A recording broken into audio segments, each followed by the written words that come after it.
Good evening, ladies and gentlemen, and welcome to the December 10th meeting of the Blackstone Millville Regional School District.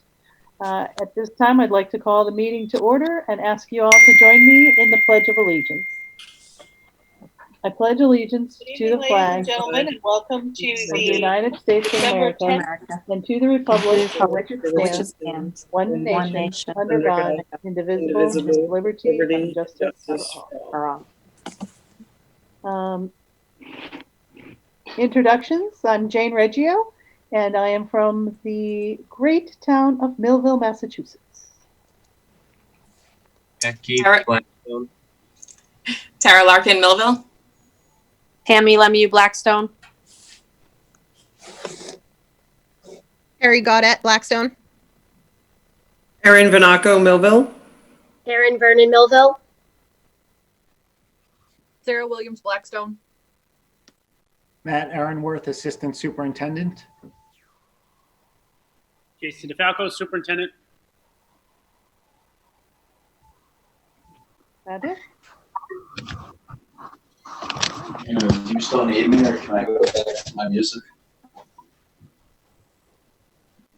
I don't know who that was, but okay. All right. So in our packets, we have warrants and minutes from the meeting of November 12th. I'll entertain a motion to approve consent agenda A. So moved. Well, that was Second. Moved by Tammy, seconded by Sarah. All those in favor say aye.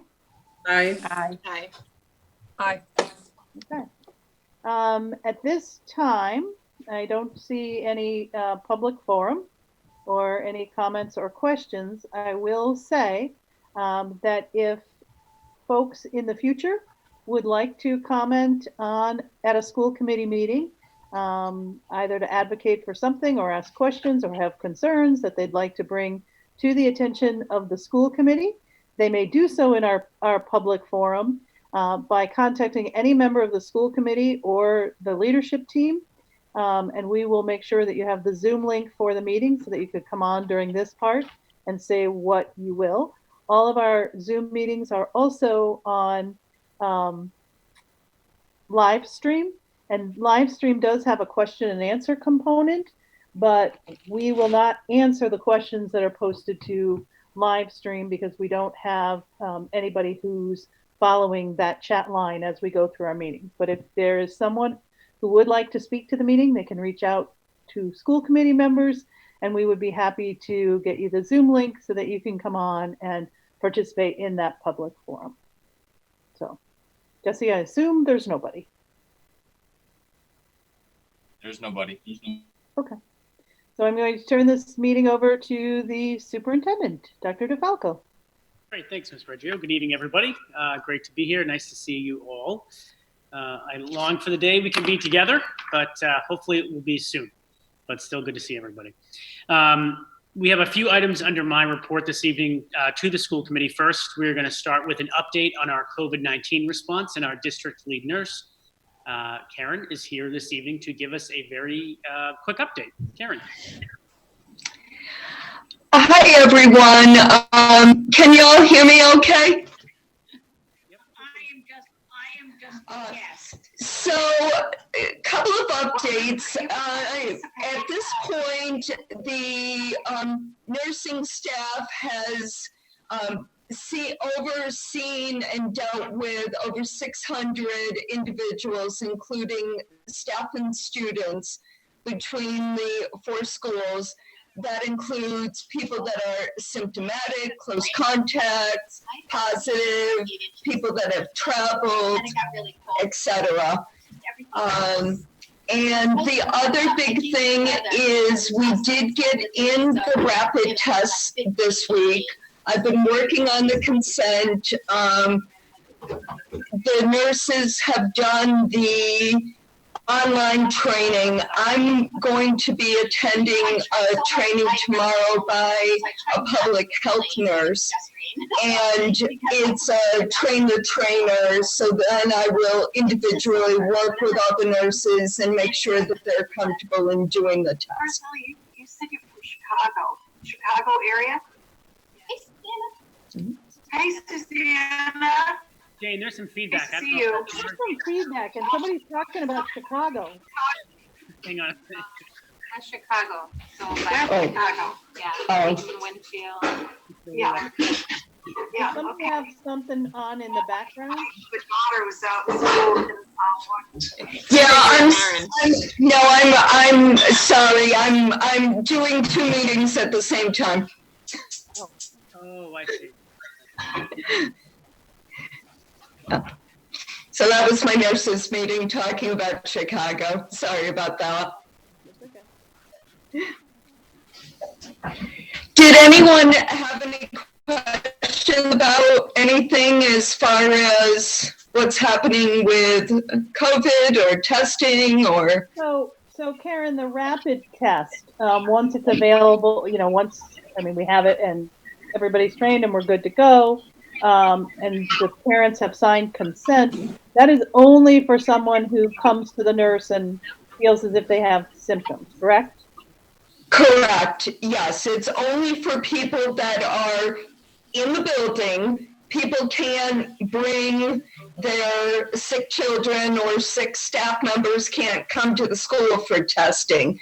You need to be in the building experiencing symptoms, and then we will have the consent signed and can do it at the school.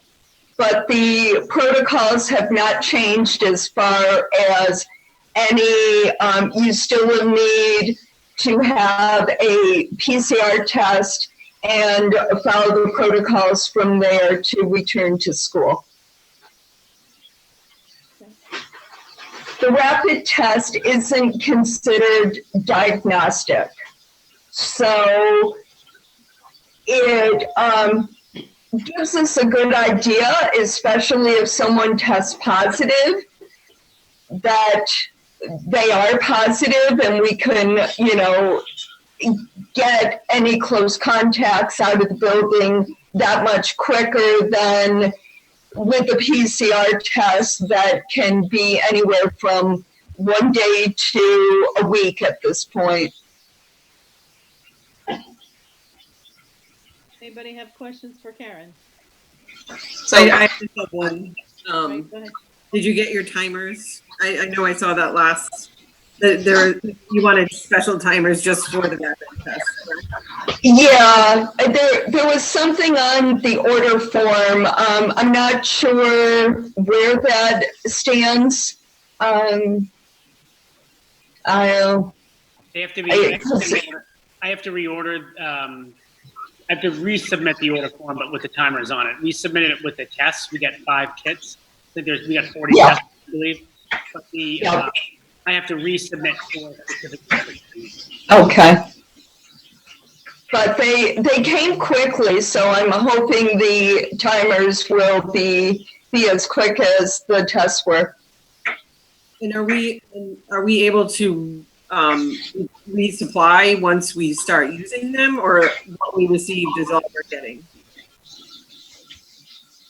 Reorder as we need to. Good news. Thank you.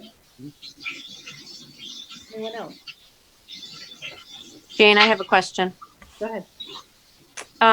Karen, I know the CDC has released new guidelines. Has Massachusetts adopted those, or are they being looked at? For the quarantine? For quarantine period and Yeah, I have concerns with some of the guidelines because they require that you're actively monitoring for symptoms. And in talking with different people, they may initially say, oh, I don't have any symptoms. And then as you talk to them, it's like, well, I've been congested, but that's my allergies. And I've been having headaches, but I've been on the computer so much. And they continue to rattle off all these symptoms. And at this point, with the numbers going up and going through the holidays, what we've talked about is reevaluating where things are mid-January and seeing at that point if it makes sense to change the quarantine time period or not. Thank you. Okay, fair enough. Any other questions? I've got one. Go ahead, Tara. So just to confirm with you, what you were saying, Karen, initially, so if they're tested in school, whether it's positive or negative, they're still going to be the 14-day quarantine and should get tested outside of school. Well, the 14 days is only if you're a close contact. If the PCR test comes back positive, that would be 10 days from the date of symptoms. And if it's negative, then they just need the doctor's note and can return to school. And then if they opt not to have the PCR test, then they would need to be out the 14 days. Thank you. Anyone else? Okay. Thank you. Great, thanks, Karen. Next, we're gonna get a quick update. I know you have to join your other meeting, Karen. That's fine. Yeah, you're very busy tonight. We appreciate you being here. Thank you so much. Next, we're going to hear a very brief update on winter athletics from our athletic director, Robert McNulty. And Robert, I'm going to just share my screen so I can put up the PowerPoint. Just bear with me 1 second here. Yeah. Everyone can just hold here. And then let me... While you're doing that, Robert, welcome to our meeting. I think this is the first time you've had such the pleasure of joining this group, but we appreciate your efforts and a hard time to take on this task during these seasons. But we thank you and glad you're with us tonight. Thank you. So yeah, well, you send this up. I'll go off of kind of what Karen said is one of the things that will be important to know is that if a player tests positive during or has the symptoms during a game in one of the basketball games or hockey games, they'll be subject to that quarantine. The whole team will be subject to that quarantine, as Ms. Karen just said. So they would be all considered close contacts at that point. And I'm going to send out some information for the parents that did register students, a form for them to fill out, kind of acknowledging that fact so that they're aware of that risk of the potential of having quarantine. All right, Robert, I think you're queued up here. So if you want to just get started, I can move the slides along here for you. Yep, thank you. So this is how the MIA modified season for winter sports will look. We're going to be hosting only basketball. So what that will look like is boys basketball varsity will start next week on Monday. Same thing with the girls and boys JV teams. And we're still debating on whether there's enough numbers to support JV and middle school for boys. So if we do have a middle school program, it'll be 6th and 7th graders with the 8th graders as participants for the JV team still.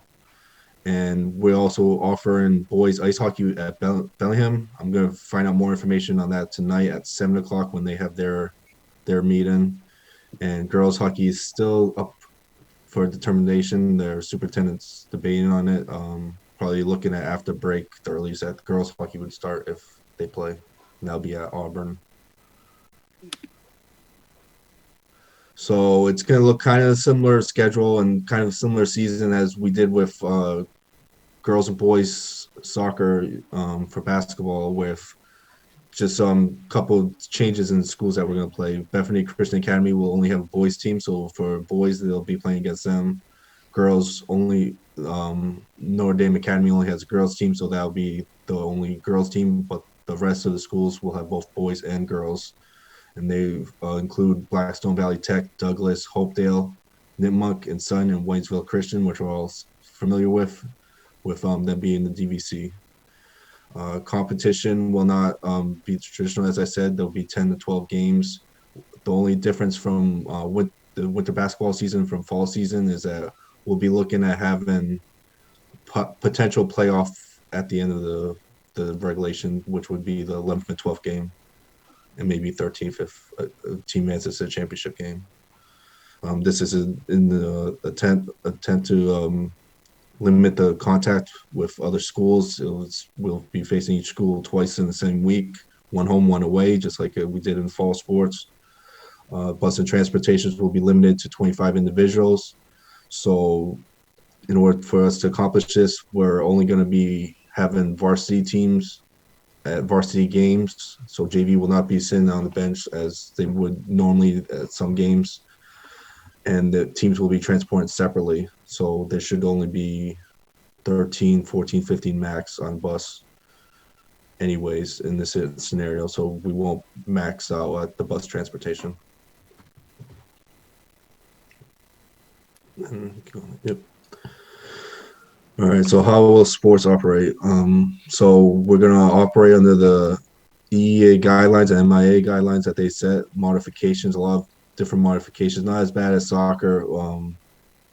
Same kind of stuff where they're going to have to wear their face mask throughout the game.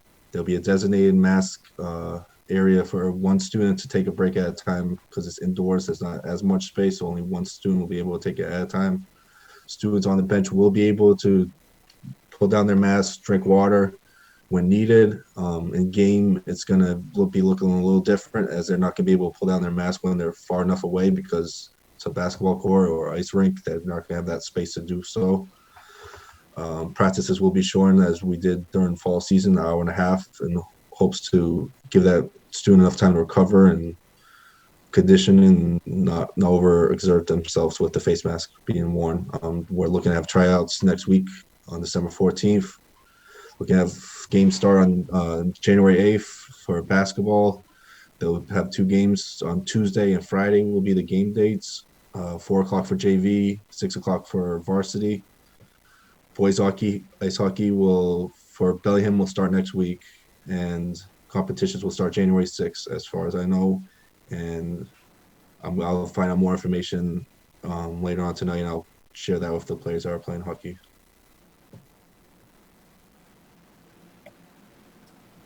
And yeah, it's kind of the same thing. We're going to work on the schedule, only have games and practices during that week. Monday through Friday, school days. If it's not on school day, like Martin Luther King Day will be one of the holidays that will be happening during that. Then we'll not have competitions or practices on Martin Luther King Day. And we'll have the 90-minute practices so that they're not overexerting themselves. And then similar stuff, all players, staff, coaches, spectators, which are not allowed at this point, will be required to wear a mask. And the only time that they'll be able to pull down their mask is at the designated area. One thing I am recommending for if any parents or players are listening to this, to bring multiple face masks, as they will get dirty and wet and they won't be effective. So there'll be multiple mask changes. Hand sanitizer will be available as long with wipes to keep everything clean. In between each quarter, we're going to have to wipe down the balls and make sure that they're clean. We're going to have 4 balls every game, 1 each quarter, and we'll be using a completely separate set of balls during the varsity and JV games. All students must bring their water balls, just as we did last season, and no common water will be used. So another thing, if any players or families are listening, to make sure you bring multiple water balls to stay hydrated. And there'll be no access to locker rooms, weight rooms, or training facilities during the season. And players are expected to change prior to attending practices or games for each event that happens. And then this is what District 2 and 3 decided to do, at least for the beginning of the season. This may change at some point during the season, but there will be no spectators allowed, to limit the exposure for everybody, all the individuals, and especially our players, that we don't want them exposed to unnecessary risk or exposure. We don't need to be. And from talking to the other AD at Bellingham, he mentioned that they'll be doing the same practice for the beginning of the hockey season. So this will be assessed throughout the year, and we'll, the season, and we'll just take it by day. And I guess at this point, I can open up to any questions that anybody might have on this call. Anyone have any questions? I have a question, but it's probably for Matt. Okay. I can try to answer it. In years past, we did not allow players to or families to drive players to and from games due to liability concerns on the district's part. So I'm just wondering, are we having families sign waivers to allow them to do that so that if they get into a car accident on the way to a game, we are not sued? That is an excellent question, and Dr. DeFalco and I will need to discuss that a little further and come up with either some type of waiver or an agreement to allow the parents to transport them. Yeah, I mean, I think it should be a consult with the insurance company, because in all of my years of district sports, in most cases, it was a rare instance that coaches allowed us to take our kids home with us due to liability concerns. And I for I Matt, certainly Jason, it'll understand probably why be- it's a suggestion, but for you I was gonna guys, say, I it'll can probably be Robert and I. yeah, I can help you guys out with that process. I know some other schools are doing that, so I'll contact them and see what kind of waivers they have for parents to fill out. thank you. You're welcome.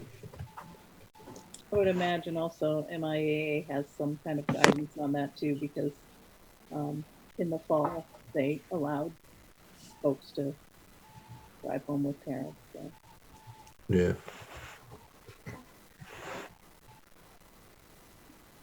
Anything else for Robert? I just have one question about locker rooms. They're not, so they need to go for a home game. They're entering the gym and never going in and out of the locker rooms. Is that correct? Correct. Yes, correct. And But locker rooms are being used at school, correct? yes, during school hours for PE classes, but MIA rules prohibits locker rooms for the season. Yes. Okay. So the only difference is at the end of the school day, if they have the first practice, they will be able to change in the locker rooms because it will still be during school hours. So that's the only kind of thing that we're kind of working around, where they'll be, if they're having the first practice, but any other practice, they're expected to go home and then return dressed, ready to play. They can bring boots. If they have boots, they would just have to bring another pair of shoes to change into. I know some players prefer that. And is the how are practices going to be run? In years past, boys and girls at the boys and girls switch off. You know, someone will take the early practice, someone will take the late practice. Are things being wiped down in between those sessions, or are they not practicing on the same day? Well, so most of the stuff, they won't be using the same supplies because the girls and boys basketballs are different sizes. So they won't necessarily have to do that, but there is a 15-minute gap and maybe even more once I see how it works, just to transition with one team, making sure that everything's put away and try to prevent the cross mingling between boys and girls going in and out of the gym for practices. Thank you. You're welcome. No. Since we're not going to allow spectators to start the season, will there be an option to maybe live stream games? I've been in contact with one of the school employees to try to have it live streamed just as the school committee meeting is. So trying to have it live streamed during the season is one of the things that I've put a priority on, so that parents are able to watch the games and the community is also allowed to watch the games. Carrie, I feel your sadness from here, and Aaron. Yeah. No, it's tough. It's something that we do for the student safety, and hopefully by mid-season in February, we'll be able to let you guys back in and watch the games. Honestly, I'm amazed they're playing basketball, so I guess that's... And that's what I was about to say. It's like, you know, if my choice is I get to watch or they get to play, I choose they get to play. Get to play. And not every community has opted for that, by the way. Some Exactly. No, schools have taken action and recently and have voted it against it. And some boards of health have done it too in other communities that rendered the committee to not be able to exercise that to have kids play. Yeah. it's a tough sport to be COVID safe, but just saying. Yeah, there was a small group of us in the Blackstone Valley at our meeting last week and discussed that, they're in our pod. I don't know if I'm using the right term, Robert, but Yeah, it's Two Valley Conference. Yeah, Yeah. I know you guys met, and me and Mr. Dudek will be meeting with the principals and ADs tomorrow to just kind of finalize stuff before we start practicing. yeah, and we made a commitment to try to do just as much as we can for as long as we can, with the kids before hopefully we're able to do the whole season. I don't know, but we definitely want to do it safely. So we're excited to be able to bring that forward. Thanks for your work on that, Robert. Yeah, thank you. Yes. Thank you. All right, so we're going to shift gears. Actually, we're going to stay in the high school, and we're going to talk a little bit about, as folks are well aware now at this point, we will be on the search for a new high school principal. Mr. Dudek has given notice to the district before Thanksgiving that he will not be seeking an extension of his current contract. And so we certainly know we're going to have a great rest of the year and wish him much success from now till June, and of course, moving forward from June. But with that brings in the process that we will be discussing this evening to find a new high school principal for our system. And so I'm going to share my screen and I'm going to share two documents. I'm actually going to ask Mr. Aaronworth in a moment to talk us through this first document. You have this in your packet. But essentially it's a two-part discussion for this evening. The first is a review of the high school principal screening, search and appointment process. And the second part is an updated job description. I will say that Mr. Aaronworth and I have had an opportunity to have conversations with union leadership, with the building leadership at the high school for the union, but also we met with a small group of teachers that were able to make themselves available for an initial conversation, one of many, as you'll see when Matt talks us through here, what the process will look like. But to review these documents, to talk about the process and the job description, to see if this accurately captures the process that they are looking for in helping to find their new leader. And I would argue, more importantly, the qualities that we're seeking in the next high school principal, at least as far as a job description goes. So this is only the beginning of the feedback that we are looking for from our school community and our district community. Why don't I ask Matt to walk us through the principal screening process? Matt? Sure. And just to start, I am thrilled to be heading up this process, and I am hoping that it is as successful as the last principal process that I headed up, which resulted in Dr. Remke joining our team. So this is going to be really exciting for everyone in the community, and I'm really happy to be a part of it. As Jason mentioned, one of the things we really want to focus on is getting feedback up front. So that's a huge part of this screening process. So if you look, we have surveys that have been developed that will be going out on Monday, the 14th, which is next Monday. We have parent surveys, student surveys, and also faculty surveys that will be going out. In addition, we have faculty listening sessions. On this sheet, it actually says that they're scheduled for Tuesday, the 15th, and Thursday. After speaking with the teachers this morning, we were advised that there are some parent meetings scheduled in those during that afternoon and then on that Thursday evening. So we are going to be rescheduling the listening sessions to Monday the 14th and Wednesday the 16th. And they'll be at 2 p.m. after the high school day. And we'll send out information and links to how to get involved in that. After we gather the feedback, the next step in the process, which I won't go through all of the internal pieces. I'll just go through the main pieces for the public, but we'll have some time to get people on board for the screening panel. We will be looking for parents, school committee members, and faculty. And I'll be sending out communication to the community in order to get people to express their interest to me. And then I'll be putting together that committee. So if school committee members have interest, just please let me know and I'll get with Matt. Perfect. Once we get a panel together, the fun begins. So you can see that the week of January the 6th, we have January the 6th, and then the following week on January 14th, I'm going to convene the panel, and we're going to do survey review. We'll review the results from all of the surveys that we conducted, and we're going to do a paper screening of the candidates that have come in to that point. And then on the 14th as well, we're going to work on through the 19th of January, we'll be developing questions. That will probably be via email. So we'll probably put together a Google Doc and we'll share some questions and we'll get feedback through the document. So that will be an area where people don't necessarily have to, block off specific times to be on a Zoom or to meet anywhere.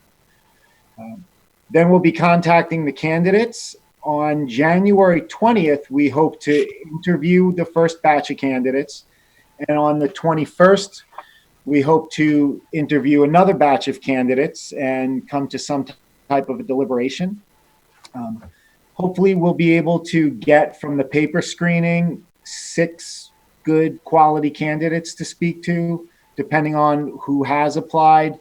As I discussed with the teachers this morning, I don't have a set number of people that we're looking for to interview at first and people that we're looking for to move to the finalist position. Those will need to be organic based on who it is that applies and what the interest is in speaking to people. So this process may shift a little too, if needed, if we need to add some extra time or if we decide we can cut some time.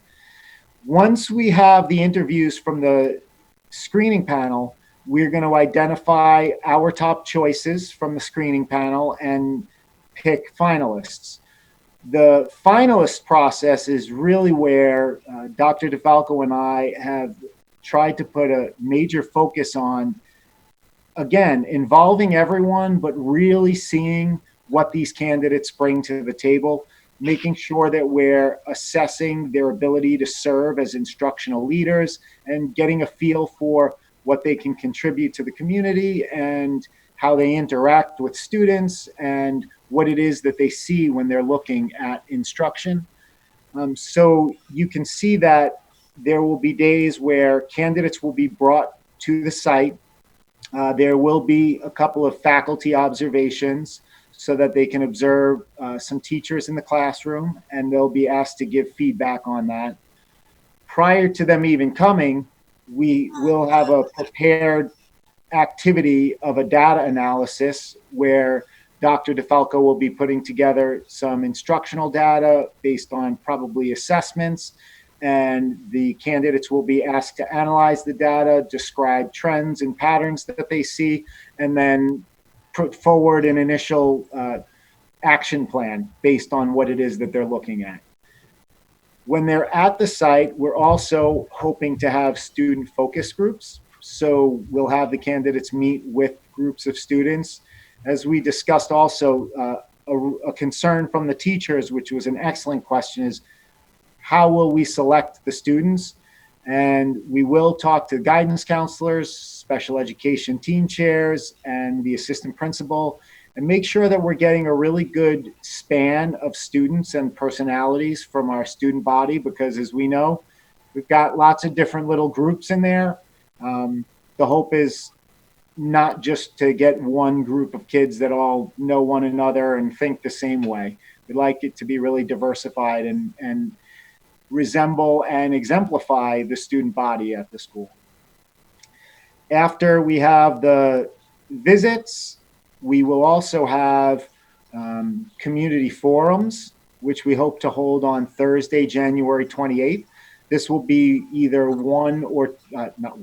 two or three finalists that we're bringing forward, and we would ask that the community set aside 40 minutes each to probably have a brief introduction and a simple explanation of their own instructional philosophy and what they bring to the table, followed by 25 minutes or so of questions and answers from the community.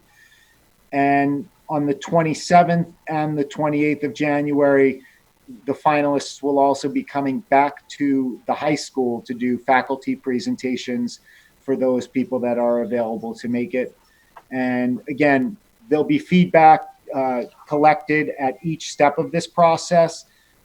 If anyone was involved in the last process that I headed, I like to make sure that the questions are very clearly outlined, that there's rubrics for scoring the questions, and that we used a data sheet to calculate what it was that all of the screeners were thinking, and so that they had an opportunity to put their selection data into the spreadsheet. Sometimes what happens in a screening process is the loudest voice gets heard. And the way that we are running this process, we want to make sure of A, it's not about the loudest voice. It's about all of the voices that need to be heard. And B, it's really done from a quantitative perspective as well as an analytical perspective and getting to know the person. And then we hope that we will have finalist interviews with a finalist panel, and including myself, Dr. DeFalco, Jill, and possibly others on February the 1st and Tuesday, February the 2nd. And we hope to have a decision made and an offer out by that Friday, February 5th. And if things go smoothly, someone will have a small section of time for negotiations, and we will have things signed, sealed, and delivered by February 12th prior to leaving for February break. Are there any questions on the process? We tried to make it as thorough, inclusive. This is a really big position for the system, so we wanted to make sure that everybody had the opportunity to be part of this. You know, and that is very clear. That is very, very clear, and much appreciated. I know that when I talked to Dr. DeFalco earlier, you know, I believe this principal is really the face of the district in many, many ways. They're not the first contact, certainly. Our elementary schools are that, but they're the ones who have community interactions because their students have community interactions, and so they need to. It's really important. I am a little concerned of the timeline, and I know there's probably flexibility in it, but you know, given the holidays and given the holidays as they exist now, I don't know when it's going to get posted, but it seems a very short timeline to me. The plan for posting is tomorrow, if assuming the school committee approves the job description. So we would post the position for a month, and the sense around that was if folks are interested, they're looking, they're thinking, they're kind of seeing what's out there. And they would have time over the holiday break to get their packets together, and then still have a little time afterwards to, you know, finalize and fine tune and get those submitted. But I hope one of the things that I want the school committee and the community to understand, and you know, Jenny, I know you're on the call, so this is kind of helpful, but you know, we went out for the principalship for the JFK FM complex, I think 3 times. Because we just, you know, couldn't quite get the right fit until we were able to find Dr. Rumka. So I do want to say, and I appreciate that feedback a lot, Jane. I want the school committee and the community, those folks watching at home, to know if we don't find the right person, we'll keep looking. We certainly will not settle by any stretch. Great. For the community forum, are we looking at a Facebook Live format, or have we not gotten that far? No, it most likely will have to be a virtual, like a virtual town hall kind of style. So like a Facebook Live kind of thing where the individuals will have an opportunity to answer questions and talk a little bit about themselves and get some, some general kind of feedback from the community about what they're looking for. Yeah, I think we might get more people to attend that way, because the last search, I don't remember whose it was. It might have been for, I don't know if it was for elementary or assistant superintendent, but we didn't have a big turnout for the community forum. So maybe Facebook Live is the way to go anyway. I think I had 7 for my search outside of the school committee, 7 or 8. So it could have been mine, Sarah. It might have been all 3. It may have been the elementary search as well. I recall being there with Sarah, and there was, I think we had 6 or 7 people at least. So that was not bad considering it rivaled Jason's community.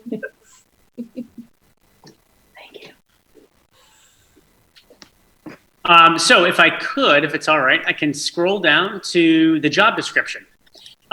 This was something that was also very important. We had shared with the staff at the high school, a small group of the staff at the high school, to get some thinking. And the feedback we got from them, both in writing and in conversation, was that the list of duties and responsibilities, and I'm certainly not going to sit here and read them to you, but seemed very, very thorough and seemed like the fit of what we need at the high school. I think if I could just take a moment and kind of summarize, the idea is trying to find that strong skill set around instructional leadership and really being able to help our teachers advance the instruction forward, move the instruction forward, help our students with their learning, and really kind of be able to really push forward the academic agenda at the high school, but also be able to have a strong sense of management and operational kind of know-how. We talked about it this morning with the teachers. A lot of folks will take a look at a smaller high school and think, oh, this is kind of this is a bit of a layup. There's only 450 kids. This is kind of a cakewalk. I think what people forget, and we've had this conversation as a committee, the work is the work. Size only matters in terms of how many horses you have pulling the cart, so to speak. And so in our case, we have a very small team at the high school. So, finding the balance of these skills is going to be critically important. So that instructional leadership and being able to improve teaching and learning, that operations management, really understanding the whole child, the social-emotional piece, building relationships, strong communication. So, I mean, those are kind of, if you will, just like the buckets that we're looking for. Also, if you look at the requirements, we really need somebody that has high school experience. And I did express to the teachers this morning, and I do want to say it here, I think classroom experience is critically important in terms of somebody that has been a high school, public high school teacher, someone who's worked in the kind of the public sector or charter sector, has got a sense of, how this all operates and how it works, I think is going to be really important. But we really do want somebody with that teaching experience at the high school level. High school is a really unique grade span. And, you've got to have that right balance of kind of pressure and support on students so that they're ready for a career in college. So you'll see the requirements are fairly short, but I think important nonetheless. Any questions or thoughts on or feedback on the description? And I do need action, from the committee. Jason, I just have a question, which I might not have thought of that if the athletic director wasn't prior to this presentation, but does the high school principal not oversee the district athletic director? No, they do. They do. In some situations, there's a lot of communication between the high school principal, Matt, and myself. There's a lot of kind of dialogue, but they do oversee the AD. And does that fall under one of these points that you have listed? I didn't really focus on athletics much in terms of putting it together because we have an AD, so I didn't capitalize on. Well, there really isn't anything in here. And I read it earlier, and I'm trying to read it again in the fine print. But I mean, there's an assistant principal. There's nothing really about supervision of. I mean, there's overseeing of management, but. Yeah, I'm happy to add the athletic director. That question came up last year, and so I just was wondering if that was the case. That's all. Sure. Yeah. No, that's a good point. It certainly, would be easy enough to add AD to this in terms of the supervisory responsibilities. I can do that. Any other pieces of feedback or changes, additions?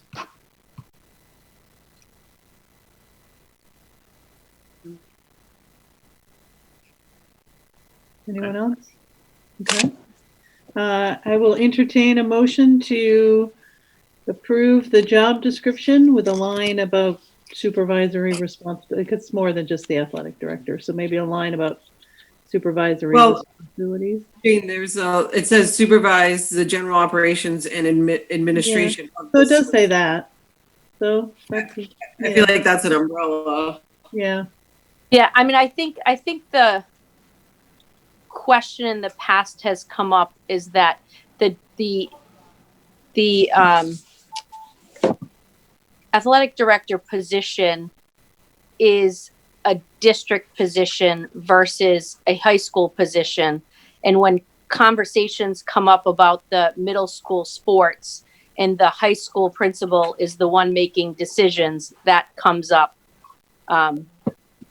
as part of that. That's the only reason I asked.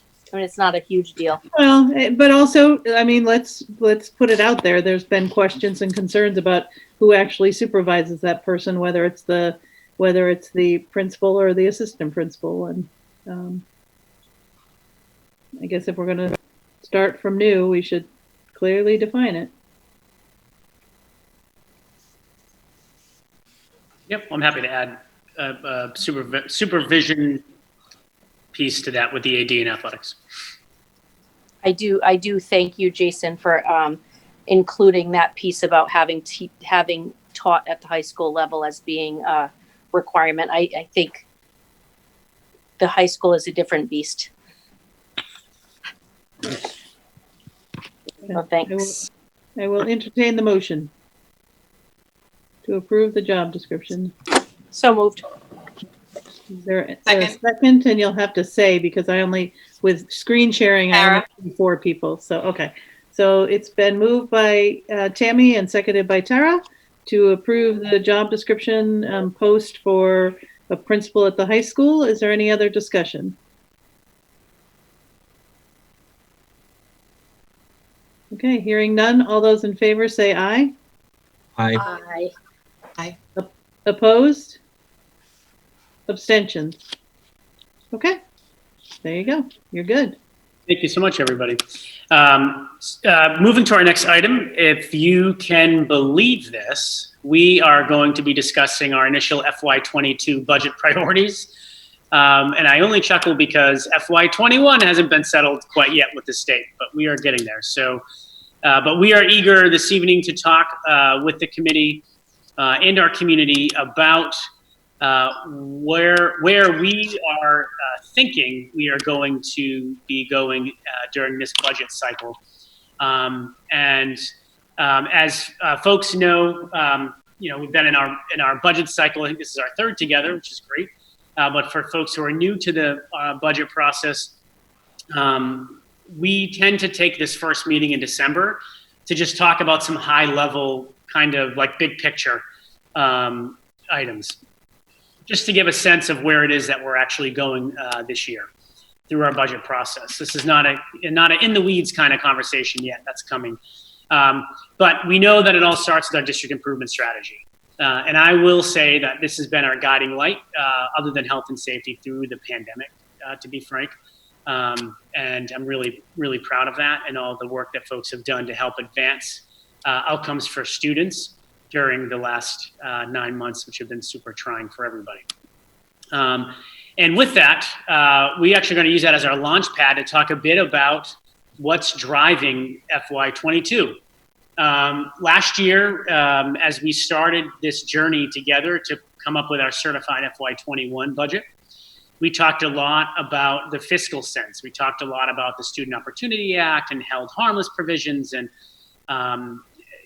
all of the kind of nuts and bolts that you would need to discuss, and we certainly will, by the way, but as we go through our FY22 process. But this year, there's a very different feel. At a different driver in the seat, so to speak. Our focus in developing our FY22 must be anchored in return and recovery. We talked a bit about the return and recovery being this year and reopening our schools. And I know we've had discussions in prior meetings about that. This is not return and recovery. This is making the most of the pandemic and trying to get as much instructional time as we can. What we need to be looking forward to is exactly what we have laid out on the slide before you this evening. These are the pieces that we need to keep at the forefront as we start to plan out where the needs are going to be when our learners, our students return to us, which we're really eager to have for next school year. And, maybe sooner, we don't know, of course. But I do want to draw your attention to the fourth bullet down, because I do think that this is where we're really going to have our challenge laid out before us next year. We have students, respectfully, in multiple models right now, multiple settings. We have some kids that are full in person. We have some students that are full remote. We have some students that are in hybrid. We have some students that are being homeschooled that are typically not. We have some students that have left for private schools. We have some students that are in no school. Kindergarten isn't required. So we have some, families that took a bye on this year and that decided not to do any of it. So we need to be very intentional and very thoughtful in our planning about how do we merge all of those experiences and how do we work to accelerate closing the gaps that have been created because of all of this. And, frankly, I will say it again. I know I sound like a broken record, but our bookends worry me to no end. Our seniors this year are a huge worry for me. I know they'll be off to college and career next year, but I would be remiss if I didn't mention them. Our juniors are it's very concerning as well. Because they're gearing up for a very important year in terms of college applications and deciding career pathways and going through that whole process. Equally as concerning, what keeps me up at night, specifically are our kindergarten students. These kids are going to be our first graders next year, and we have students that are going to be coming in from all of these places. And I will tell you that, that is a big concern. And so as we work through this, we will see the need, the bullet right under it, to have a very significant focus on literacy and numeracy skill development for next year at all levels. But there's a lot of work that needs to be done. And then, of course, that last bullet, we are seeing now, and I'm sure you've all heard the same information I have, that our emergency rooms are becoming overcrowded, particularly for children, not because of COVID, but because of mental health crisis.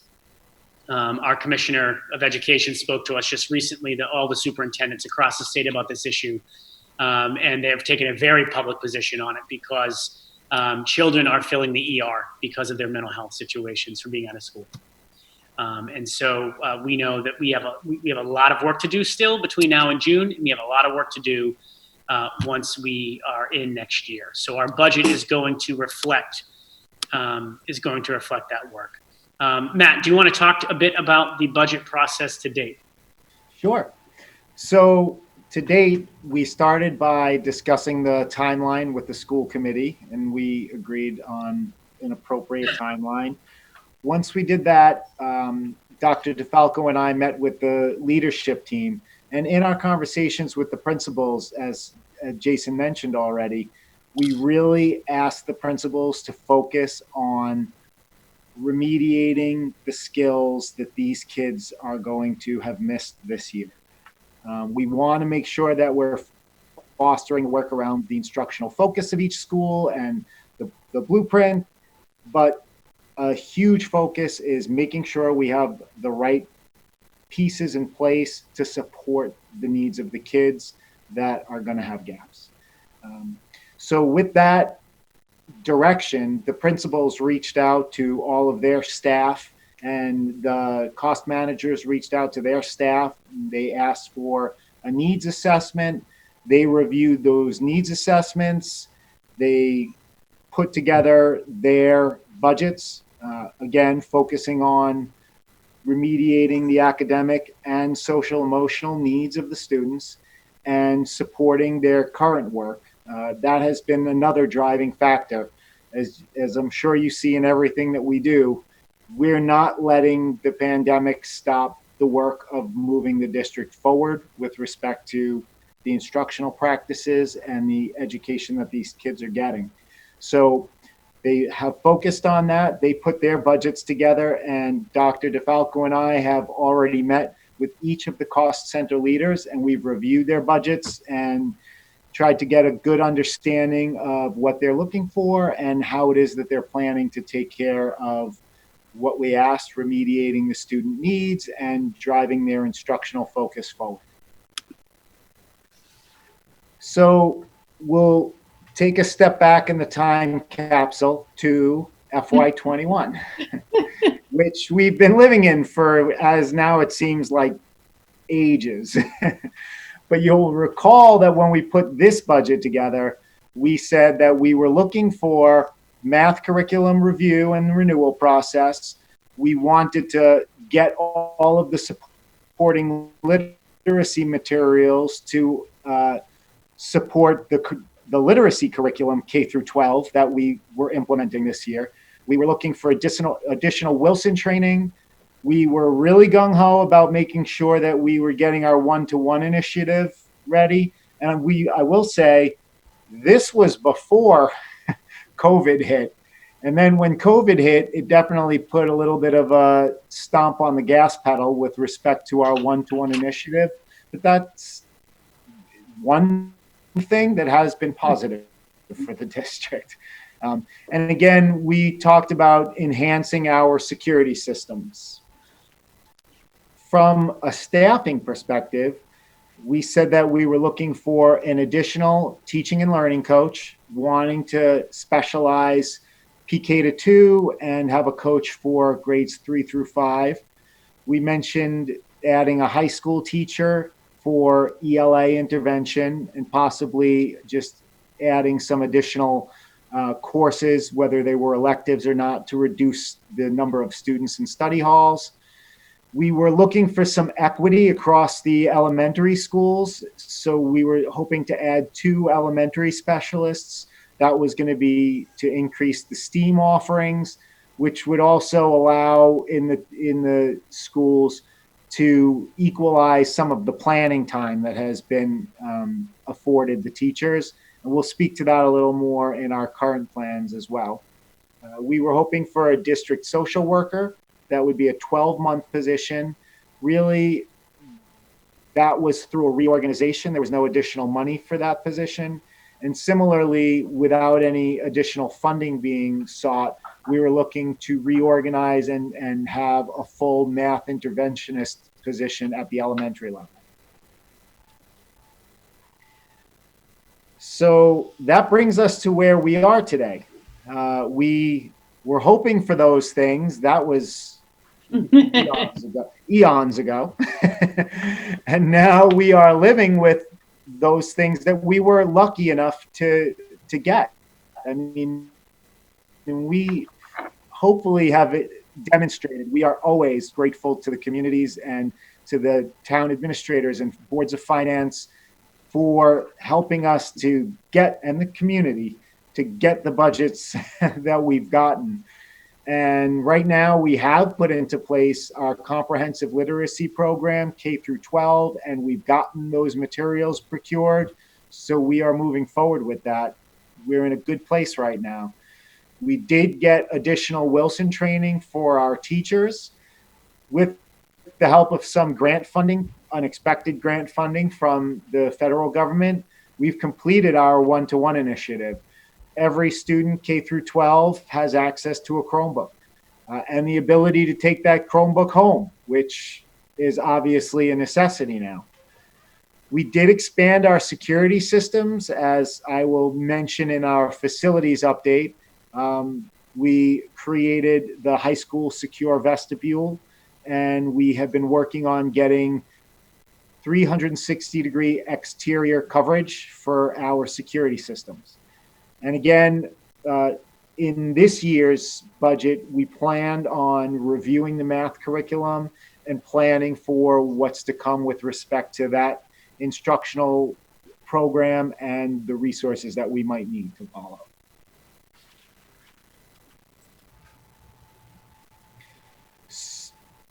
So from a materials perspective, where we'd like to be for next year, we just mentioned that we got the green light and the funding to explore the math curriculum. Next year, we would like to make sure we can support the math curriculum that we identify. Hopefully you're seeing a very consistent pattern of how Dr. DeFalco and I like to budget and plan, and it's linear. We analyze the curriculum, we identify new curriculum, and then we'd like to support the curriculum for implementation. So anyway, we are hoping to get new math curriculum materials. We are looking at options, possibly only a one-year renewal of the Envisions program that we are currently engaged in, but that will be driven by the work that happens this year. We're going to look for continued support for the ELA program. One thing that we really want to focus on that's new is enhancing our career readiness program. We've gotten support from our Project Lead the Way grants, but we need to invest from our budget perspective on resources and programs that will really continue to enhance how we get our kids college ready and career ready. Another thing that you'll see is the social emotional learning resources. Again, supporting those gaps and really moving forward with helping our kids deal with all of the challenges that they're dealing with and eliminating any barriers that they're going to be encountering from a social emotional perspective. We've started some work and we are going to continue our work and hope for financial support for our diversity and social equity programs and the materials that we need to do that, whether that is physical resources or the engagement of speakers and programs for the school community. And as we now have our facilities study completed and we will be formulating that into a longer term capital plan, we are going to continue to work on some of the facilities and grounds repairs that are needed that are connected to that study. Not tremendous capital requests, so to speak, but I'm sorry, yet. Thank you for that, Jane. But in this upcoming year, we will focus on some of the lower hanging fruit, so to speak, and more urgent things to address to make sure that we're moving forward with coming up to speed with our capital plan. That brings us to staffing. Thanks, Matt. And I just have one kind of bridging comment. The January 14th meeting, school committee meeting, I believe is the meeting we'll be talking about the capital study. Yeah. Right. Okay. Well, thank you for that, Jason. Oh yeah, no problem. Just to kind of forecast where we're going with that. I think if we loop back to one of the earlier slides, and we talked about really kind of merging all of our students back into the system from these multiple kind of modes of learning or places of learning. I think Matt captured the materials piece incredibly well. And I think the other side of that coin is the staffing. And again, this is at a very high level. And as we go through, as we saw last year, as we walked through the budget cycle, this changed. And this is a kind of an organic process, clearly. But right now, this is our best sense of where we're going. We are going to be asking for an additional planning, teaching, and learning coach, specifically for grades pre-K to 2. So then we can assign our current coach to grades 3 to 5, and that'll kind of segue us into our next conversation in a few minutes. We are looking to expand our pre-K program, and so we'll be looking for an additional pre-K teacher. A lot of that's program funded. I know we've done that before. The committee remembers a couple of years ago, which I think is really helpful. We're going to be looking to do that again. We do have families that we have heard from that would be interested in a full 5-day program, which is really great. Because we were struggling to get interest in that a couple of years ago. We are looking for additional interventionists, and this really speaks to the need of getting students back to where they should be, and then accelerating them forward, of course, from there. We're looking to increase our reading specialists to 0.5 at the elementary level and a 0.5 at the middle school level. And we're looking for 3 math interventionists, 2 at the elementary school and 1 at the high school. 2 specialists, you saw that carry over from last year's request, 2 elementary specialists for STEAM. We're looking for teacher leadership, formal teacher leadership at the high school, whether it's department heads, curriculum leaders, certainly department heads is outlined in our contract, it's there, the language is there, but we're looking to bring back some teacher leadership formally to the high school. And I think now is a critically important time for that as we have a transition in leadership at that school. We're looking to put in our district social worker. As Matt said, that wasn't new money, and that was actually something we just left vacant this year. We didn't fill it because of all the additional COVID related positions we needed. As the committee knows, we left quite a few positions vacant so that we could fund the second half of those positions from January to June. This was one of them. And then an evening custodian that would be split. So at a very high level, this is where our general thinking is now. But as the committee knows, we have quite a few steps, next steps in the process. And one of those big ones is meeting with the cost center managers in the school committee to go through those individual budgets and have those conversations. Slide 10 really captures where we need to go next. There will be a very thorough and deep discussion on the January 14th agenda, next school committee agenda in January. Specifically related to budget, where we delve into the weeds and the numbers and we get into the nitty gritty. Matt's favorite time of year. We're going to talk about setting up those dates with the cost center managers. And then, of course, that joint meeting with the boards of selectmen, finance subcommittees, and school committee. So let me stop sharing here and then take whatever questions, thoughts, concerns the committee might have. So, for those folks who might be listening, and we talked, to remind the school committee members, we talked in our workshop that we had in, November at some point, sometime this time.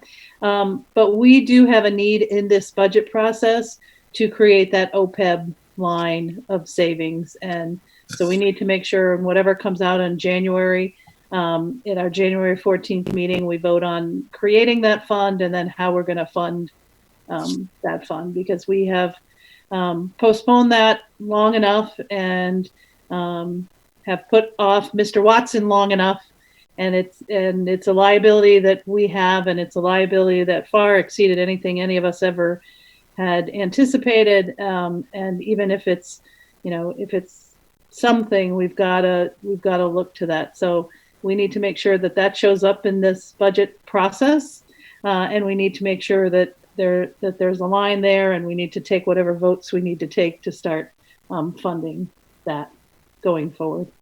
Can I speak to that point, Jane, just briefly? I already have been investigating different OPEB trust providers, and actually after speaking with both Karen and Ron, our assistant treasurer, I'm trying to set up meetings. In fact, I just did so today We have presentations that we're going to be getting from 3 different OPEB trust providers to talk about their investment strategies and the fees that are associated.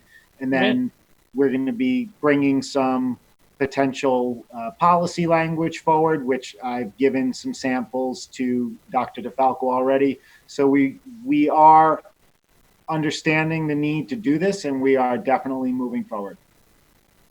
Perfect. Thank you so much, Matt, for following up with that. That means a lot to our communities.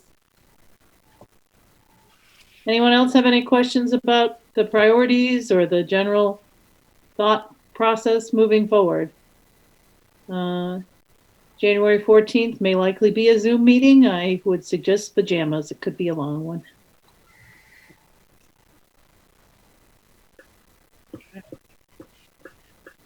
So if there are no questions on that, I will shift to my last item on my report. And if you can bear with me for a minute, I just have to gear up changing PowerPoints. We are next going to discuss the proposed elementary school reorganization or reconfiguration, however you'd like to frame that. But let me just pull up my slide deck here. Sorry, thanks for your patience on this. I had these all fired up earlier, and then when I put something up, I had to, unfortunately, I had to close out and I lost everything. So let me just share my screen again. Okay. Jenny, looks like you're in the slide deck. It's kind of funny. All right, so as we know, we have been very hard at work on preparing a proposed reconfiguration across our elementary schools. And I just want to take a minute to share very briefly with the committee and the community, of course, just like how did we get here? How did we get to December 10th and get to this stage in the process? What kind of transpired before this? There has been some comment that this was, kind of rushed and, not by many, but just, comments from a few that it was rushed and folks had never heard of this before and they weren't really sure what was going on. And I just want to kind of take a pause and look back and talk a little bit about how we got to the stage that we are. This work started all the way back. And when I say this work, I mean looking at how to possibly reconfigure any grades, frankly, across our system. But we were looking at elementary at this time. But this work really goes back to our regional agreement, and which in January would have been 2 years when we started that work. There was a lot of time, effort, and energy put in by a lot of individuals on the Regional Agreement Amendment Committee, which Sarah chaired. And part of that agreement has language in it that outlines actually a process that we can use to look at any grade reconfiguration in the school system. And when we neared the completion of the regional agreement, draft that it was, we had approached both Blackstone and Millville about putting the final draft agreement on the agendas for both town meetings last spring. And we all know last spring, because of COVID, our towns had to do their town meetings differently and had requested of the school committee to move the regional agreement to a special town meeting so that the regular town meeting or annual town meeting could be expedited and just focused on budget, so that folks didn't have to, attend the meetings longer than they needed to. The school committee was gracious enough to agree to that. We certainly, the committee understood all of the restrictions and provisions that went along with that, but with the notion that we would have a special town meeting in very early fall. We were looking for some time in early September. When the dates came to us from both communities, again, we're very grateful for the special town meeting. But the dates we received, October 3rd from Millville and November 16th from Blackstone, we knew if our regional agreement was passed, it just wouldn't leave us a lot of time to do the planning and to have the conversations and dialogue for any reconfiguration of our of our elementary schools. But be that as it may, that is the timeline that we are on. And, I do want to say to the community that we very much appreciate and all of the feedback and all the insight we have had on this kind of shortened timeline, this timeline that none of us wanted, frankly, but the timeline that we have because of COVID. And so we're working with the time frame that we have. Some families have asked the question, well, why, can we kind of put off this conversation until after the holidays? We can't do that. The language in the regional agreement is very, very clear that any changes that would take place to grade assignments have to be voted and approved after a public hearing before our school committee prior or by December 31st of the prior school year. And, I really think that the language that the Regional Agreement Amendment Committee put in that, and that was approved by the school committee, was really quite helpful. Because I know when we met with teachers and we had this conversation with teachers, the idea is that there's a significant amount of time for folks to, plan and get used to change and think about what the impact's going to be, and for everybody to answer all the questions that need to be answered. So I share that little kind of snapshot only because, this is a timeline that we inherited. And I'm going to talk in a couple of slides a little bit about why we have to keep moving with our process and why we can't pause for an additional year. And I'll explain that.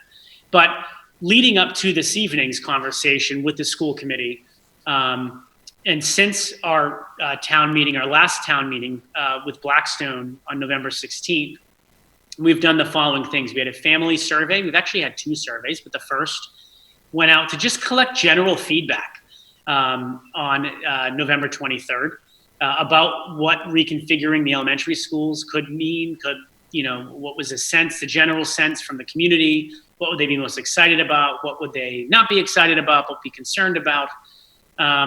We then, from that, we had a Facebook Live session on Tuesday, December 1st, and we shared the feedback. We shared, some folks said, why are we still talking about this? This has been a long time coming, just do it. Don't give me one more survey. Some folks said, I don't want to do this. I moved out of Millville for a reason. I don't want to do this. I moved out of Blackstone for a reason.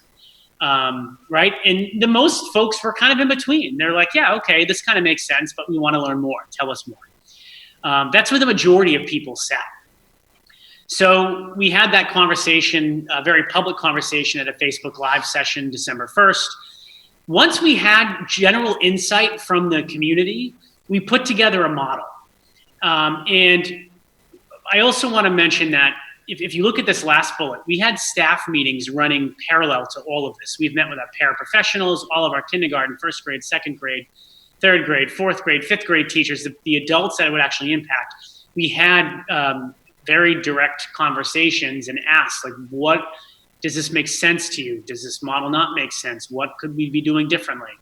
And just super appreciate the feedback from the staff as well. Staff said the same thing. The timeline stinks, but we get it. I mean, that's kind of like the trend that we're all hearing across the board. And we're with everybody on that, by the way. Nobody wants to be on this timeline, but we have to. And let me explain. So shifting gears from process to a little bit about kind of content, I want to talk about the why and the what of the proposed model itself. So why we're recommending the proposed changes. And to our school committee, I know that this is not anything new in terms of this issue. It's frankly, I'm probably newer to the game than anyone else in terms of this piece of work and BMR, but we've got to get teachers and students across the same grades in the same buildings working together. It just makes sense. We've got to integrate our students as soon as we can. We do it in pre-K and then we split them up and we don't bring them back together until middle school.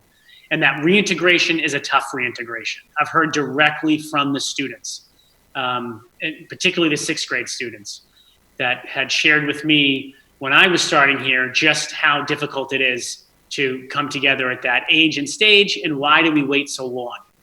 So we've got to get the students together sooner. We need equity among class sizes and enrichment opportunities. There's no other way to say that. We've got to make sure that our class sizes, and we've heard a little bit about what that might look like for next year on our Facebook Live session by bringing our teachers and students together, and our lower grades would range between 21, 23, our upper grades between 22, 24. We cannot have classes of 30, 31, 32, 33 in some places and 19 in other places at the same grade level. So we've got to bring that balance across the continuum. Enrichment opportunities. We have to have equal amounts of art and music and STEM, STEAM. We've got to make sure that we are offering students an equitable curriculum. And our interventionists need to be functioning the same way in terms of working as true interventionists with students who need them most, not as an enrichment class for all kids. That just doesn't make sense. So that's a little bit about the why and the timeline leading up to this. But let me talk about the what in terms of what we're looking to do. The ultimate goal in this proposal before the committee this evening to just discuss is to create an early childhood or early learning center at Millville Elementary. We're looking to create a pre-K through second grade school at MES and have a grades 3 through 5 school at the JFK AFM complex. And so let me share a little bit about kind of how we get there. When we spoke to our families, not about the specific model, but about bringing the schools together, here's what they had to say. These were some of the highlights, and I do want to share, we had 192 survey participants. In our school committee, you have this survey, you have the results. There's no identifying information in there, anybody watching, so anybody worried about that. But if there are families who are concerned that the school committee is not getting the whole picture here, the school committee has the survey in its entirety and the results in their entirety. So we captured on this particular slide some of the patterns and trends that emerged from parent comments. You'll notice on this survey, we didn't take a vote, yes or no vote. That wasn't what this was about. This was tell us about your interests, tell us about your concerns, tell us about what you want to see. That's important. And so we wanted to hear as much direct feedback from families as we could. And we heard from 192 families. That's important to note too, because we did not ask for student-specific surveys, right? So if you have one family with 3 children in the elementary schools, we didn't ask for 3 surveys. We asked for 1 survey from each family. So that's a pretty significant number when you think about the different sibling groups we have across our elementary schools. But here in quotes some of the general patterns that emerged. And I won't read these to you. But I do want to note, there were some parents that stated they're not interested at all. We don't want this, don't do this. And there were a few, there weren't many of those, but there were a few. There was 1 or 2 that said they've never heard of anything to do with this before. They're not sure where this came from. So, I do want to make sure the community understands, this feedback is out there in its entirety. The committee, has that. I think it's important that we share all ends of the feedback that we've collected. So once we had some initial thoughts, then we put our proposed model together and asked our community for feedback on that. And that proposed model is MES, Millville Elementary, over time, I'll explain that over time piece in a moment, becoming a PK to 2 school, and the JFK AFM complex turning into or transitioning into a grades 3 through 5 only school. And of course, why do we do any of the things we do? Because we're getting to this day. So I know this picture's used a lot, but I can't think of anything that is more compelling than what you see in front of you right now. And by the way, I know the committee is aware of this, but these children are from both towns. The Millville kids don't wear one color robe and the Blackstone kids wear the other color robe. We are a district of 1. So what we are looking at with this proposed model, and this is what was shared with our families, this went out in our second survey, is that essentially a 2-year model. Theoretically, you could look at it as a 3-year model with this year being year 1, but we'll stick to a 2-year transition plan looking forward to next school year and the year after. So for next school year, what we are looking at in our proposal is having all grades, pre-K, so all students in grades pre-K, K, and 1 at Millville Elementary School. We are looking at all district students in grades 2, 3, 4, and 5 attending the complex for next year. And you might be wondering, hang on a second, Jason, you just told us that you want Millville to be a PK to 2 and the complex to be a 2 to 5. Yes. However, it's going to take us a little bit of time to get there because our goal is to be as least disruptive to the students as we can be. So let me explain that for a moment.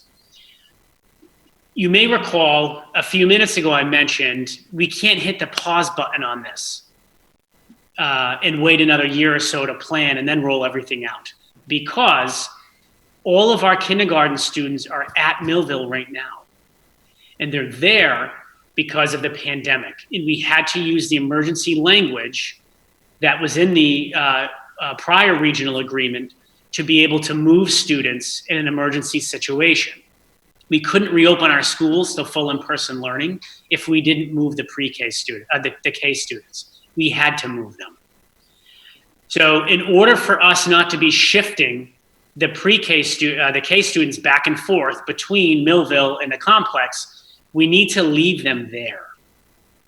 And so in order to do that, what we would propose for next year is that the structure would be pre-K, which would be a new class of students, kindergarten, which would be all the pre-K students that are already at Millville, by the way. We just move them into kindergarten, and then we add the rest of the students that are not attending pre-K.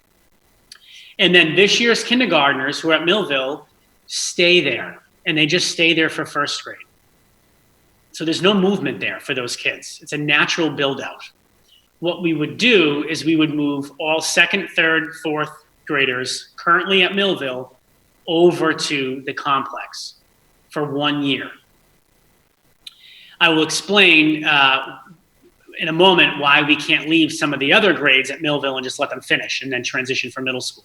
But before I do that, this is really important because if we moved all of the second graders to Millville next year, right? So remember, about 100 of them are at the complex. We'd be moving about 100 kids from the complex in grade 1 to Millville for grade 2, back to the complex for grade 3. We can't do that. Just like we don't want to move the kindergartners back to have another year of planning and turn around and move them back to MES, that is not good for kids. So we also do not want the current first graders ping-ponging back and forth between the two buildings. So what we would do is just move the class, which is grade 1, currently at MES, there's about 19 of them. We would move those 19 students to the complex for grade 2. And they would stay they would all be here for grade 3. So what would end up happening is this year, there's no changes to anything. Next year, the MES grades 2, 3, 4, and 5 would move here. We would have this transition year where we would phase out second grade at the complex and we would phase in second grade at MES. Now, if you're wondering, well, why can't we just have our current fourth graders at Millville stay for fifth grade, right, instead of having them transition to the complex and then to the middle school? We can't do that because that class has 33 kids in it. That's the exact situation we're trying to move away from. We're not going to have 2 classes of fifth grade at MES next year. We can't do that. We can't have 16 and 17 or whatever the numbers would be, or 15 and 16. We can't do that. And then have classes at the complex of, 23, 24 students. But that's exactly what we're trying to move away from. So we need to move those upper grade classes at Millville next year as part of this transition for those fair and equitable educational opportunities. So what it would look like for school year 22-23, the build-out would be complete. So next year's first graders would just stay at Millville for second grade, right? So those kiddos would have been at Millville for pre-KK now, grade 1 next year, and they would stay for grade 2. And we don't backfill the second grade at the complex, right? Because those second graders just become the third graders. And our fifth graders at that time will have moved on to middle school.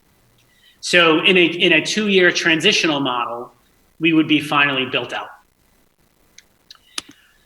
So we shared that with our school community, with their parents in grades pre-K to 4. I love this picture. Again, it's kind of our mascot, but so here's what we heard. We had our second survey out on last Friday. I think that was December 4th, if I remember correctly.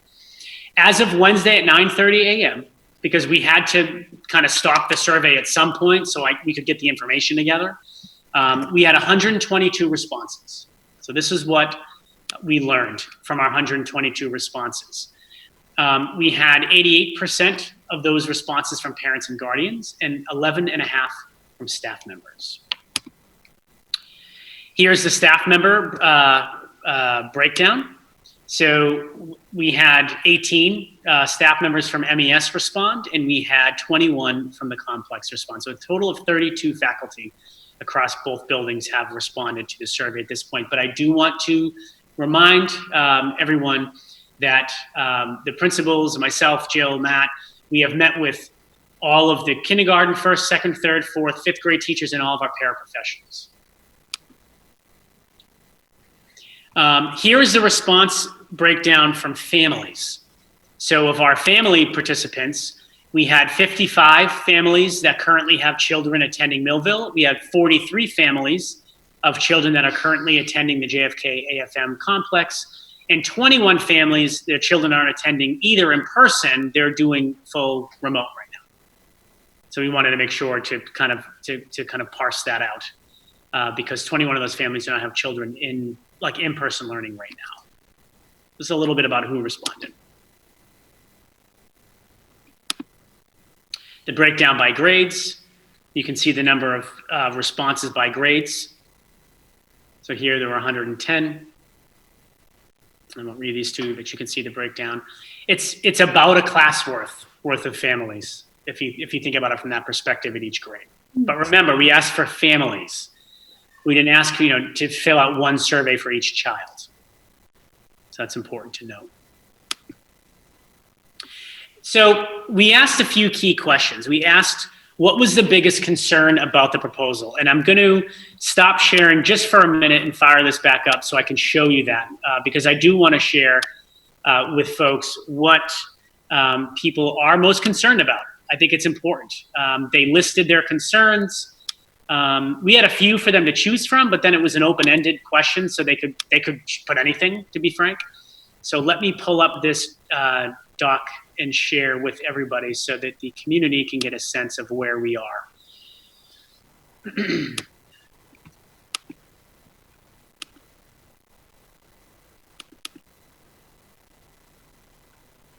And this was just too big to get it into a slide, so I apologize for all the shifting back and forth, but I just couldn't get it in there. But here's what people said. So the way the question was framed was we gave a few things like transportation, school start and end times, and facilities. And please know that when you look at our first survey, you'll see this is what people said they were mostly concerned about. We didn't make these things up. This is what they told us from the first survey. So we included these in the second survey, but then had an other column. And this is, here's the number. You can see one of everything down the line where 48% of families said they're worried about transportation. 53 families or 50% said school start time and end time. 14% said facilities. And then these you can see, none, no concerns, none, maintaining high standards, administration issues, nothing, siblings not together, not sure yet, that's fair. No concerns, none. Blackstone's growing at a higher rate than Millville in terms of population, according to this individual. Bathrooms in the classrooms, the safety of the narrow roads, class sizes. I don't want my child to attend that school. Nothing concerns me. And these were all individual, one-offs, individual comments. And to the committee, when you look at the actual survey feedback, you'll see all this in there if you haven't had a chance to see it yet. So that was a little bit about the concerns that our families have, and I'm just going to bring bring you back to our PowerPoint here. It's funny, I was saying to my son last night, we were working on a social studies project. I asked him to pull up his PowerPoint, and he said, what is that? What are you talking about? And I said, well, and I pointed to it. He said, oh, my slide deck. So there you go, I stand corrected. So let me pull up the slide deck here and share my screen again.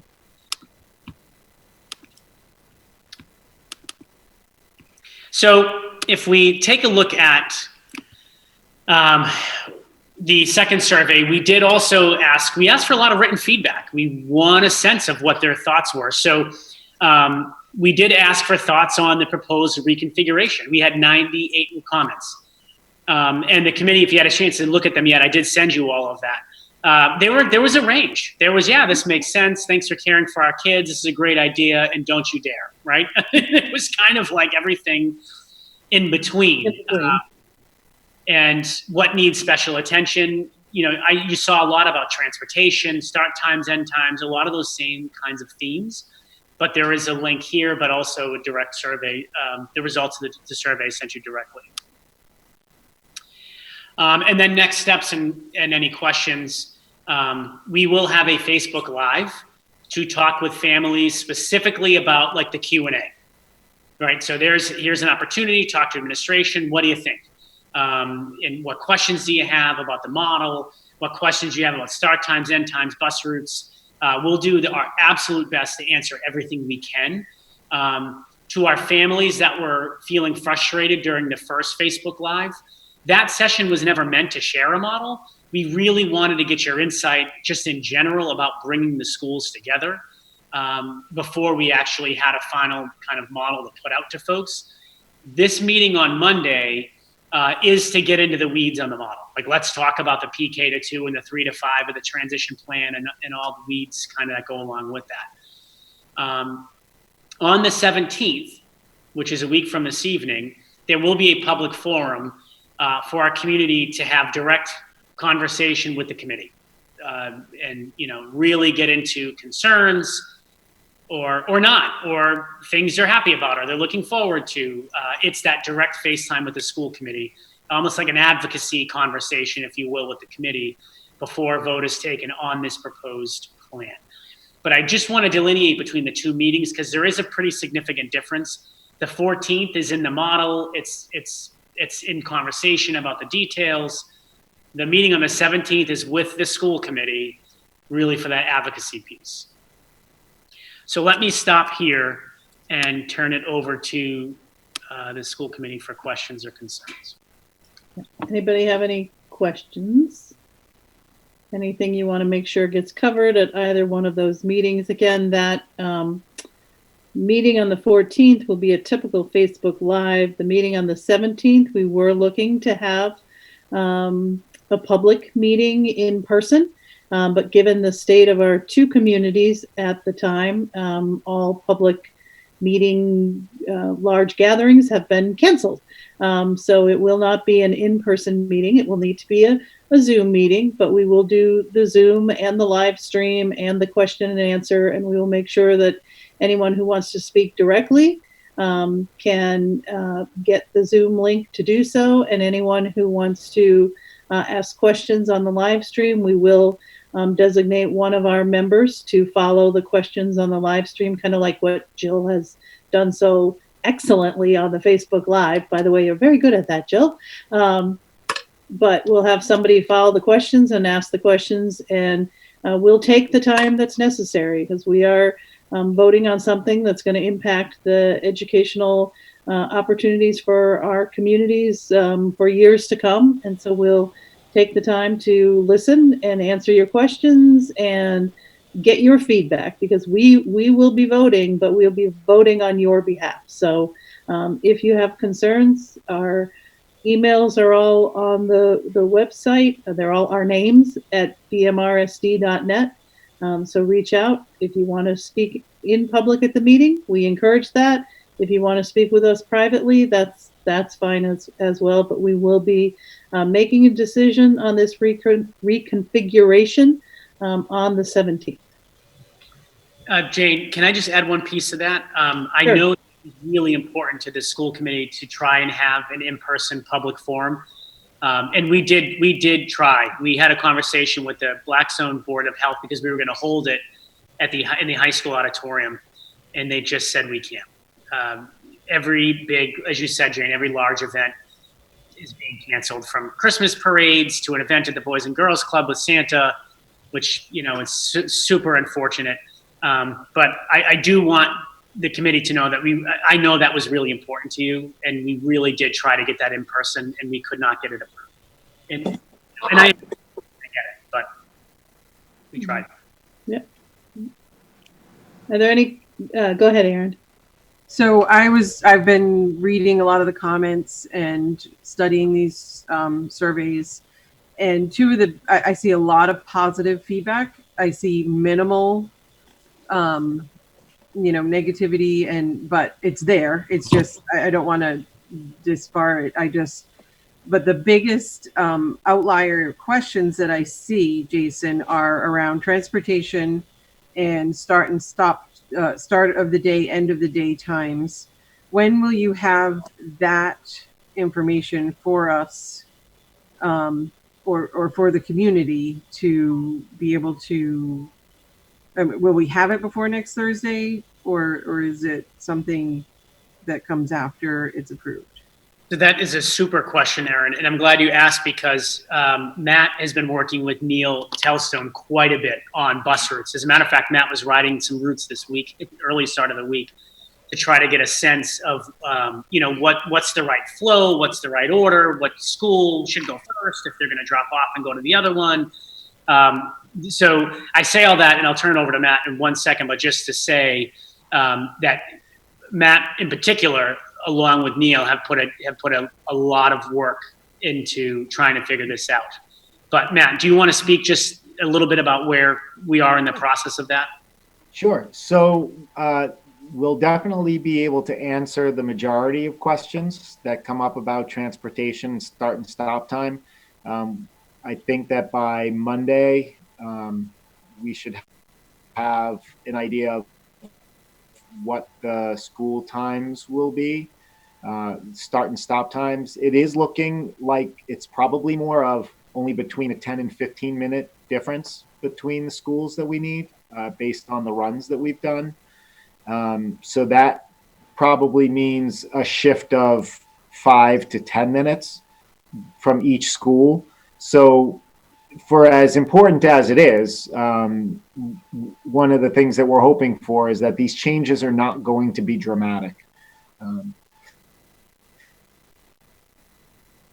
The bus routes, we have timed them, and based on our rides, the length of the bus rides are still comparable with what they are now.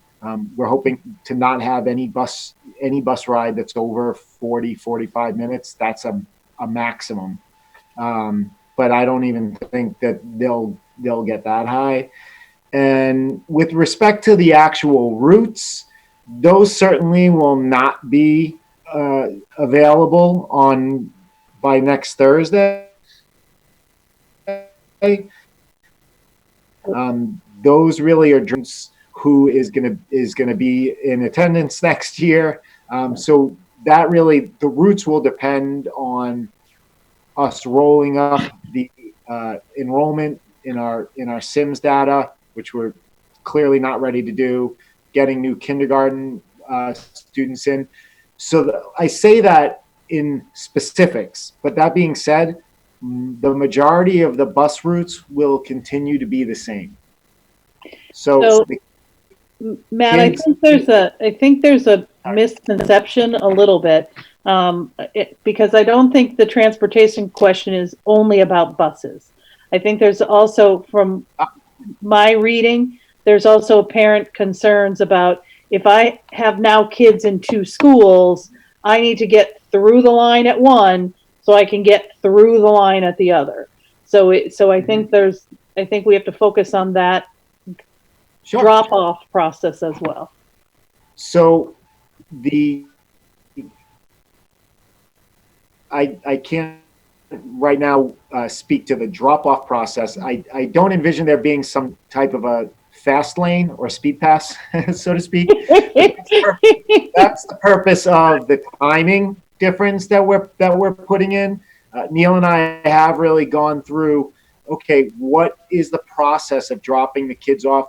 We're going to be looking at not having the buses all load up, stop, and then dismiss.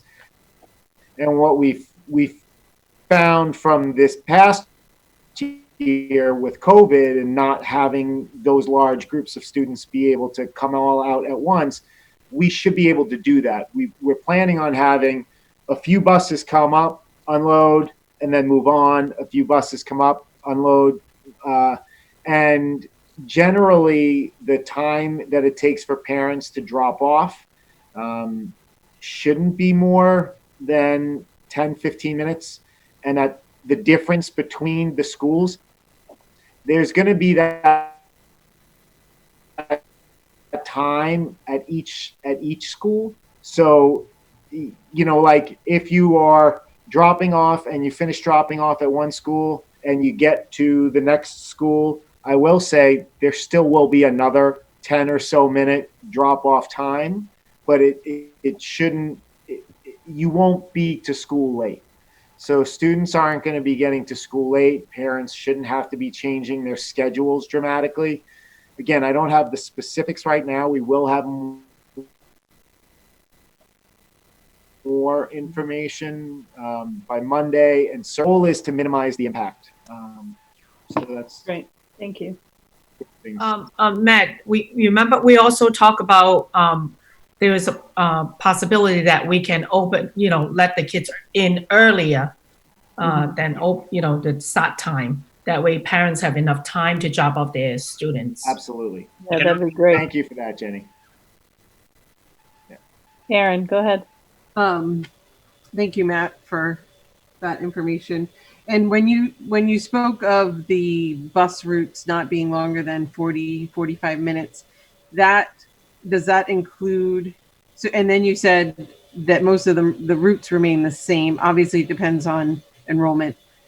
Does that include a stop at both schools? So yeah, the plan right now is to stop at both schools, similar to the middle and the high school drop-off plan.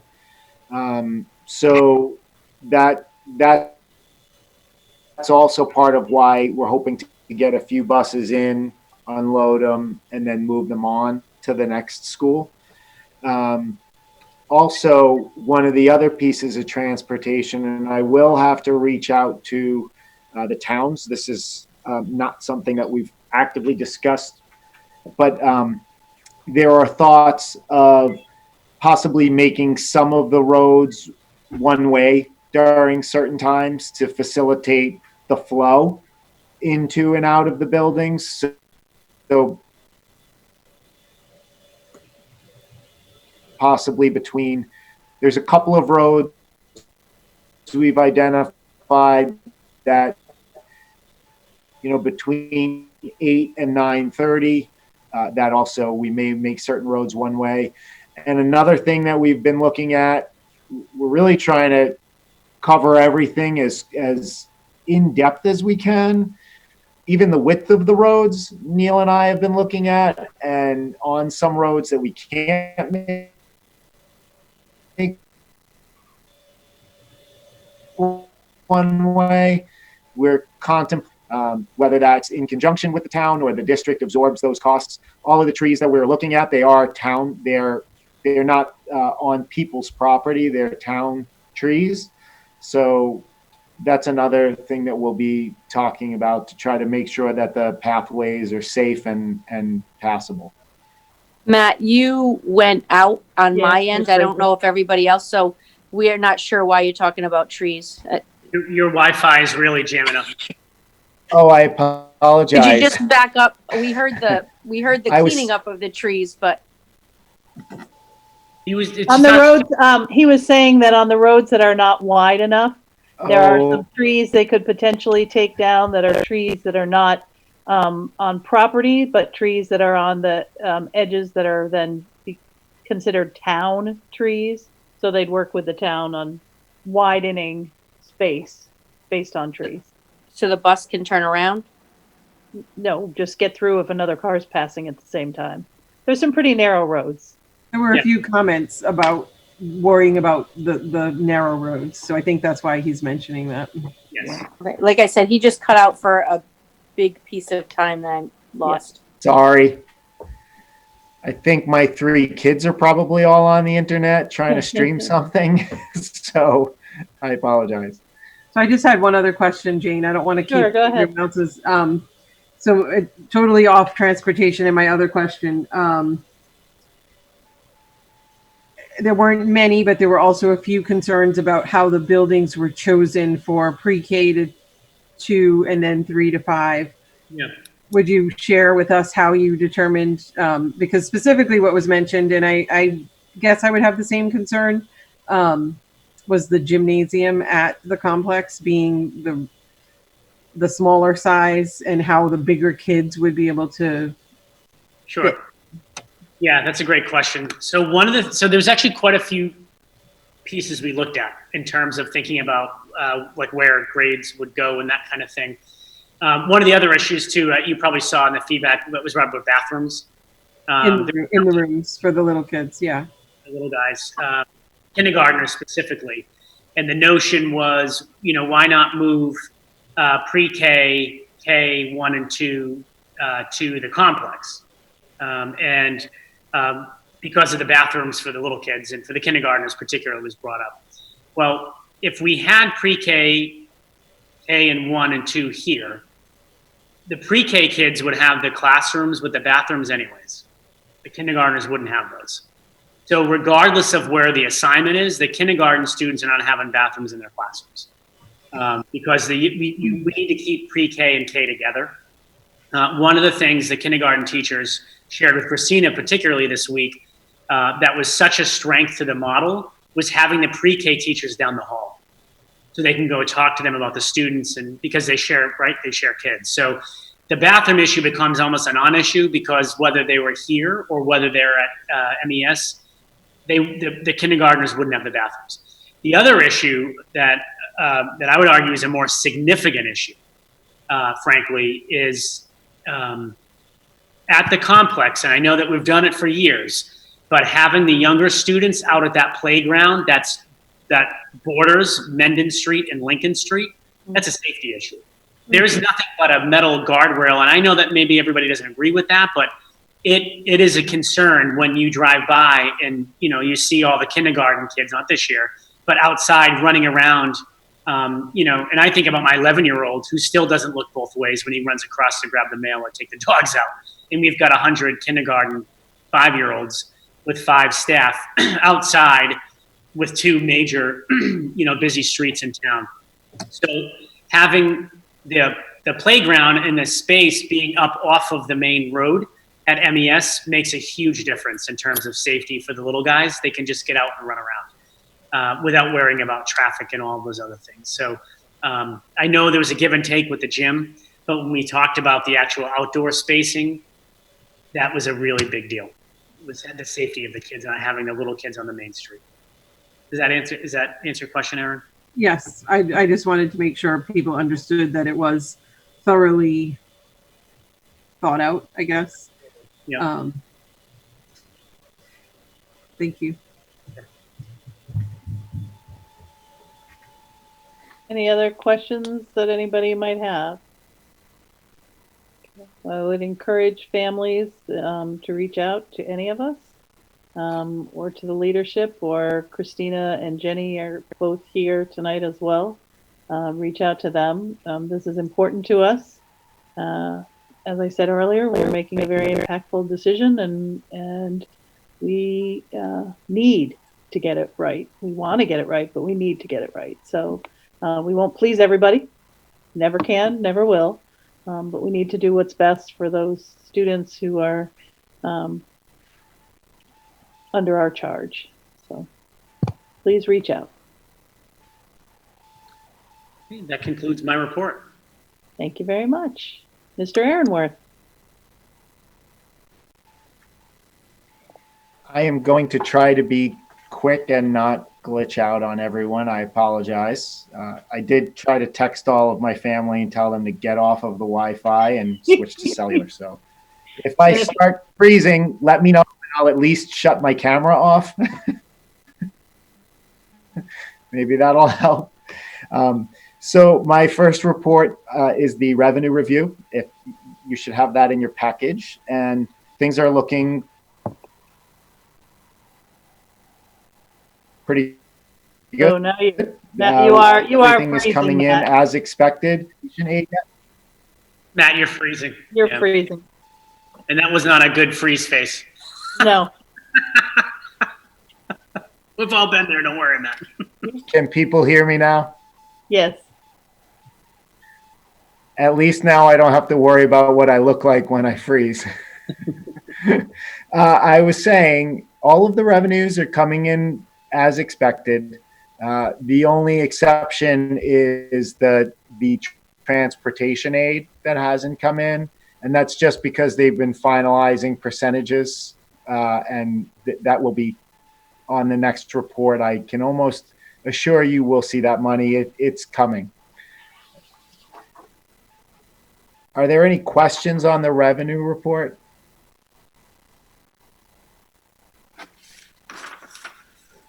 Wow. Nope. There you go. Look at that. Okay. Oh, I was thinking I froze.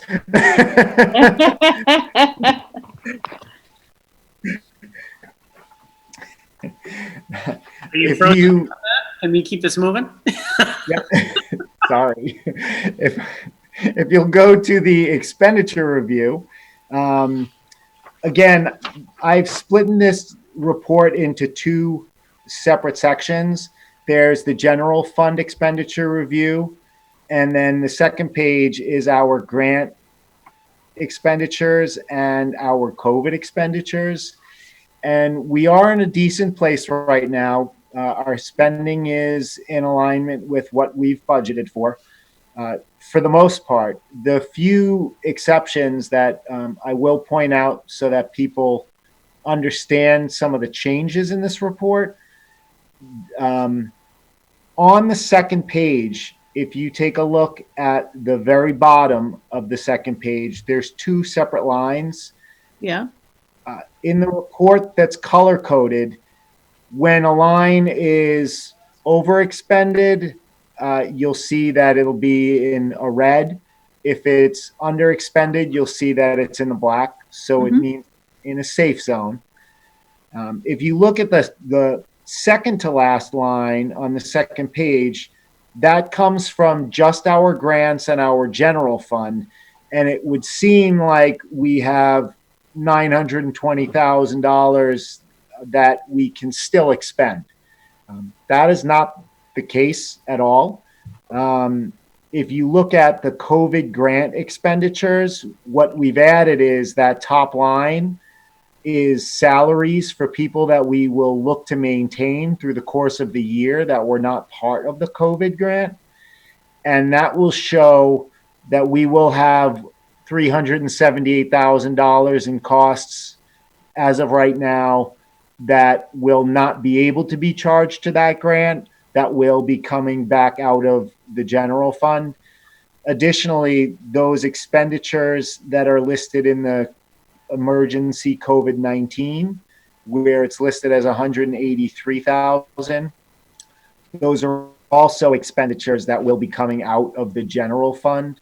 So while we're hoping for reimbursement on those expenses, the 183, that COVID emergency line, we're hoping for reimbursement from MEMA. We're also, I know we've been talking to the towns about potentially getting CARES Act money.